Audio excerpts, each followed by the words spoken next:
In this second section, I will tell you how to analyze and interpret independent sample t-test and paired t-test.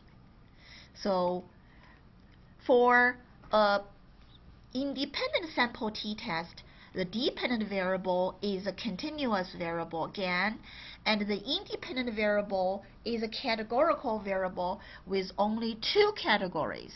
And this category is independent from one another. For example, if I want to compare if there is a weight difference between gender, between male and female, in this case, the male and female is one categorical variable divided into two categories, male and female. And male and female are in one category, and they are independent from one another, because if you are a male, you cannot be a female. If you are a female, you cannot be a male. So that's why in this gender category, the two categories are independent. That's why it's called independent t-test. So if I go to analyze, compare mean, independent sample t-test. So in this case, I'm going to compare weight and gender. So the research hypothesis will be there is a significant difference on average weight between males and females. And that's a non-directional hypothesis. I can also make it directional if I'm pretty sure from common sense I know there's no chance that female is going to weigh more than male. In this case, if you have enough literature to support there's no way the result is going to go to the other end, then you can set up a directional hypothesis. You can say female students on average weighed less than male students. It's only under the condition that you are absolutely sure that the female students is not going to weigh more than male students. Otherwise, you use two-tail or non-directional, which means your error is going to be on either side.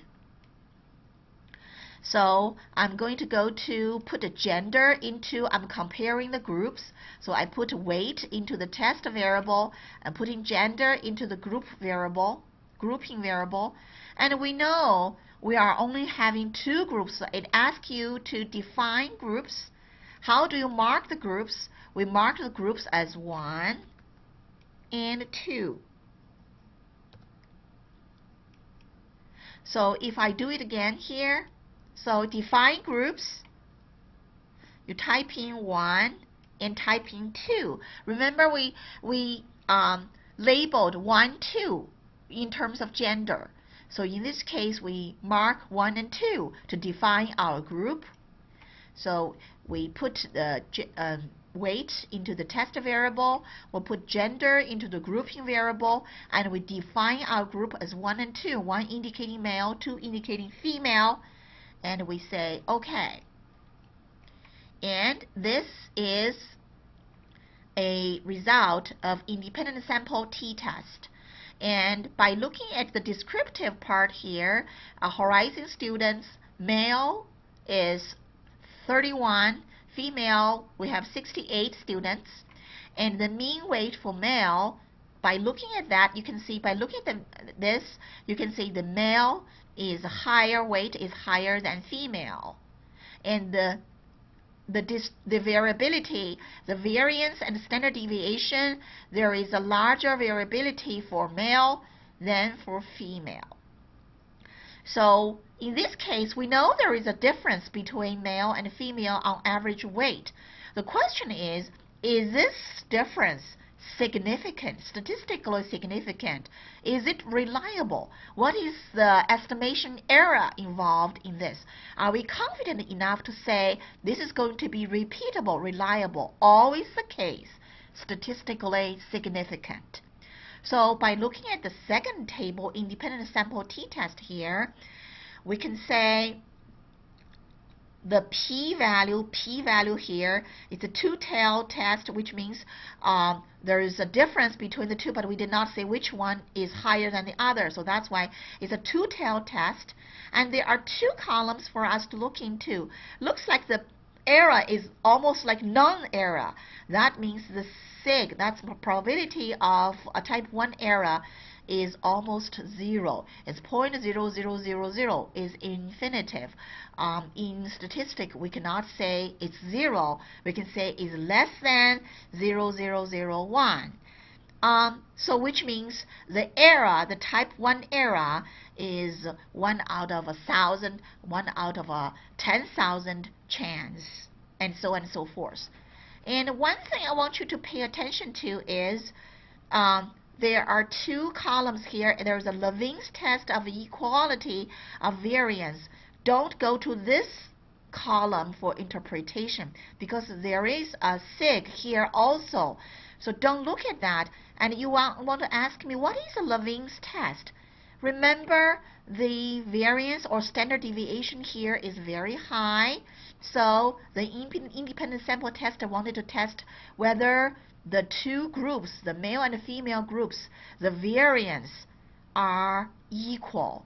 In this case, you can see the variance of the two groups are not equal. So the Levene's test, if this sig here is 0.001, it indicates the variance between the two groups are not equal. So we need to go to the second row here. We need to say equal variance not assumed. So if this value is significant, you go to the second route. If this value is not significant, you go to this column to read the p-value. But in this case, it doesn't matter whether it's this row or this row, the p-value are both significant. So the conclusion is the probability of type 1 error is less than 0.0001, and we accept our research hypothesis by saying, yes, there is a statistically significant difference on average weight between male and female of Horizon High School students. In this case, you can be almost 100% sure, 99.99% confident that male students weigh more than female students.